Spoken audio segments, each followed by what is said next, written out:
సువార్త, మత్తయి సువార్త 15:8-9. ఈ ప్రజలు తమ పెదవులతో నన్ను గనపరచుదురు గాని వారి హృదయము నాకు దూరంగా ఉన్నది.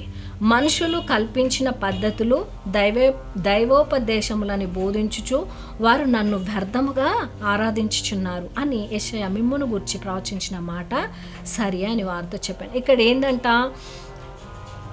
పెదవులతో, తమ పెదవులతో నన్ను గనపరచుదురు. నేను కొన్ని ఆరాధనలో చూస్తాను, నిలబడతారు, ఆ కళ్ళు మూస్తారు, అదేటో చూస్తారు, ఏంటో ఇట్లా ఇలా కొడుతూనే ఉంటారు. వాళ్ళు నిజంగా ఆరాధిస్తున్నారా, నిజంగా చప్పట్లు కొడుతున్నారా? లిప్స్ మాత్రం కదులుతాయి. ఆ లిప్స్ కదలక మళ్ళీ సాంగ్ కూడా రాదు ఆ లిప్స్తో. ఏంటి, తమ పెదవులతో నన్ను గనపరుచురు కానీ వారి హృదయము దూరంగా ఉన్నదంట. ఆదివారం వచ్చి వర్షిప్ స్టార్ట్ కాగానే నిలబడతారు, చప్పట్లు కొడతారు, పాట పాడతారు, కానీ వాళ్ళ మైండ్, వాళ్ళ హృదయము ఎక్కడో ఉంటుంది. మొత్తం తిరుగుతూ ఉంటుంది. ఇల్లు చుట్టూ, జాబ్ చుట్టూ, స్నేహితుల చుట్టూ, సమస్యల చుట్టూ మొత్తం తిరుగుతూ ఉంటుంది. కానీ ఇక్కడ ఏంటిది, దేవుడు ఏం చెప్తున్నాడు?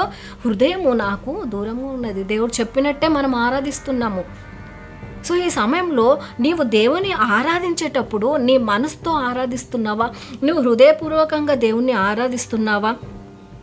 ఒకసారి ఆలోచించండి.